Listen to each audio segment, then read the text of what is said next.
Hi guys, welcome to today's video on Solana. I'm so excited to share everything I know about NFT marketplaces built on Solana.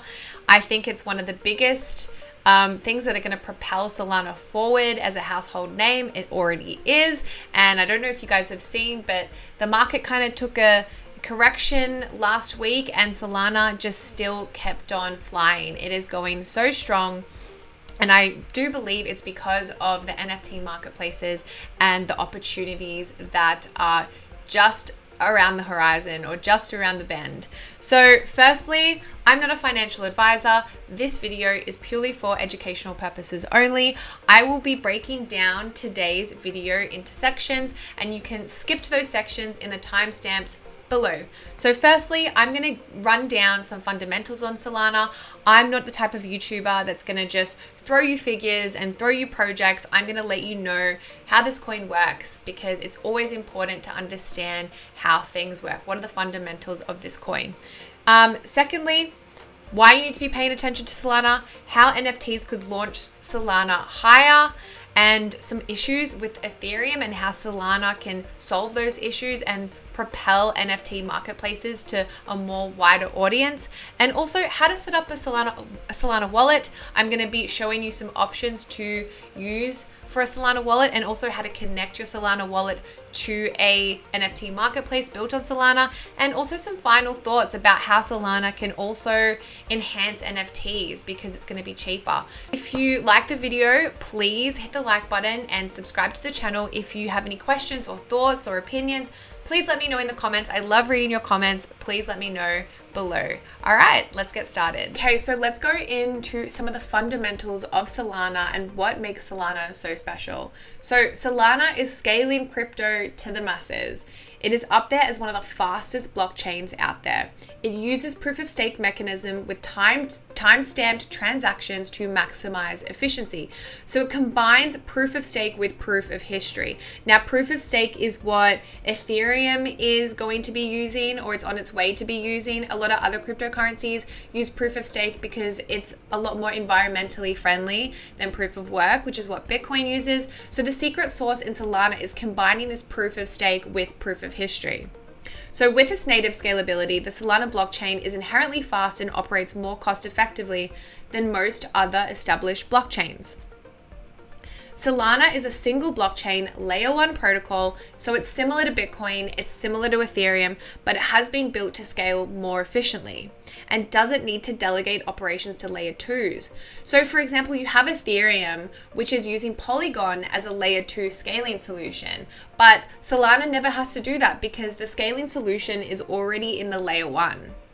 Also, Solana has potential to get immensely fast as it is only limited by hardware constraints, aka the CPU, memory, and bandwidth.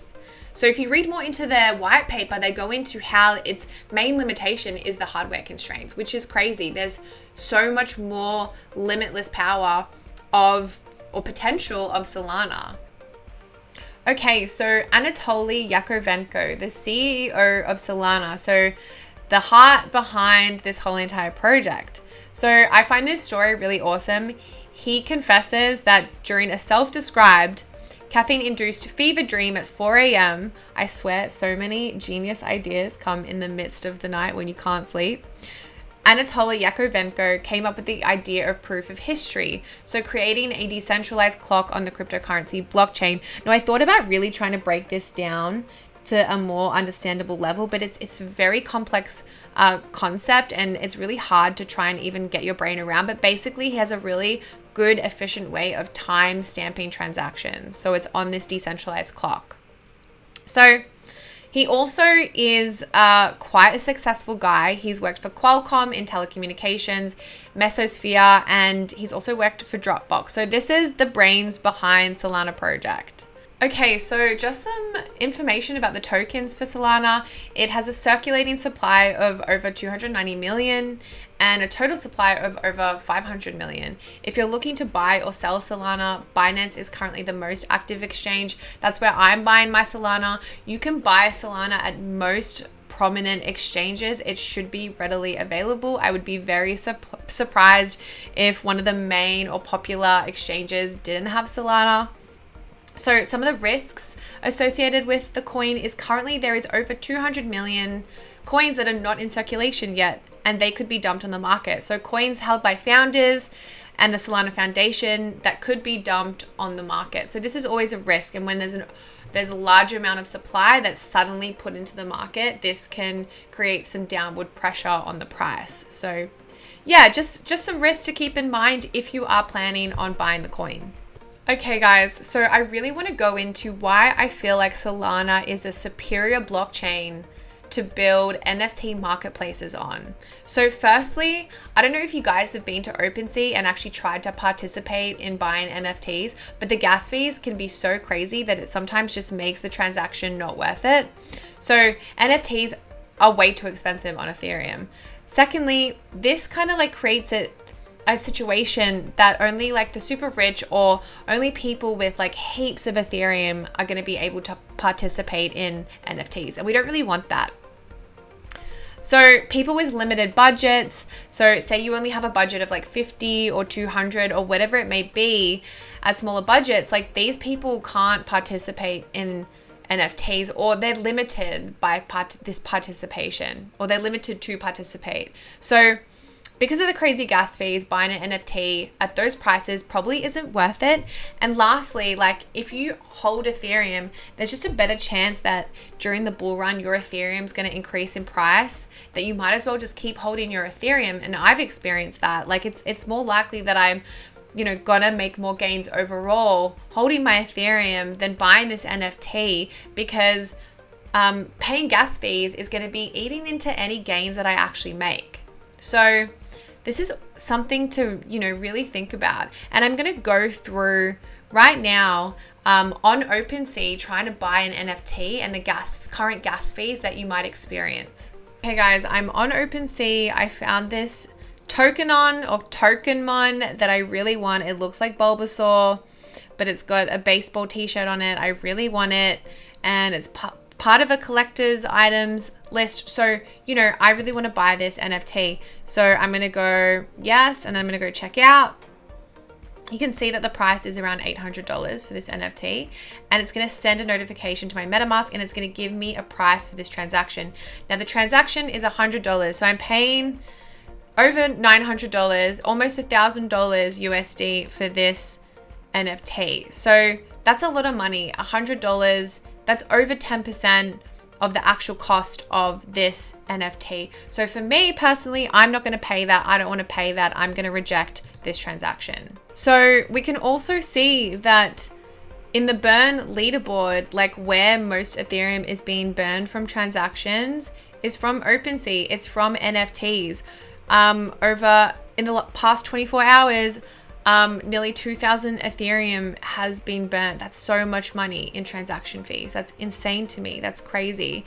So this is why Solana can really make a move within this space. Okay guys, here we are on Solana Art, which is one of the most popular places to buy NFTs on a NFT marketplace built on Solana. So it doesn't have the same amount of collectibles and art as OpenSea. It is still in its beta phase. It is very new, but I actually happen to believe that getting in early on crypto projects is one of the best ways to make the most money. So if you come to Degen Ape Academy, which was one of their first collectibles, you'll see that Degenerate Apes NFT sales send Solana to all-time highs. So it's one of the reasons why Solana hit these all-time highs, because of this project. And you can see that some of these apes, like these apes here, they're like 13,000 USD for these apes already, which is crazy. So it's done so well.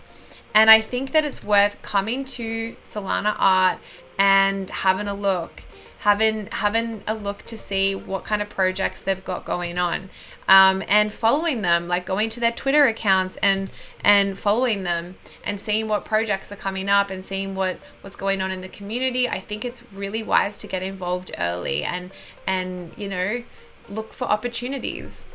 Okay guys, here I am on Solana's website in the ecosystem. If you go to NFTs, I highly recommend you check out their projects, their NFT projects that are being built on Solana. Also, really exciting news, SolSea, which is an open NFT marketplace, which is going to be like the OpenSea but for Solana, is going live in 3 days. This is really exciting. I really highly recommend that you check this project out. So when you're ready to start exploring NFT marketplaces on Solana, you're going to need a Solana wallet that you can attach to your browser or your phone or whatever you want to do.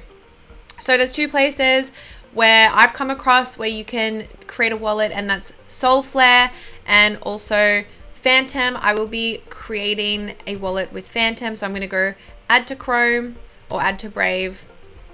Okay guys, so I've just finished setting up my wallet. I've written down my secret key phrase, so a bunch of words. I've written them down on a piece of paper and locked them away.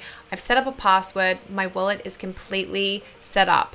Now I'm back on Solana Art and I want to connect my wallet. And just a reminder that, as I said before, this website is still in beta phase. It's still up and coming. So exercise discretion and report any bugs. And I actually already found a bug because when I tried to connect my wallet through the Brave browser, I did have some issues. But when I've connected my wallet through Google Chrome, it's been fine. So I'll just show you how to do that. So it's literally as simple as going connect wallet like you would with Ethereum wallets, and you might be familiar with using your MetaMask wallet, but you just go connect Phantom and then you're ready to go. Okay, so just some final points on Solana, how it's cheaper and can lead to more creative art on Solana. So the Solana NFT space is extremely early. As I've said before, there is lots of room for growth. The gas of Ethereum limits the creative models you can bring into the ecosystem. Most collectibles are static pieces, as you would have saw on OpenSea, but with Solana, we will see more innovation because it's cheaper. For example, NFTs that come with more moving parts.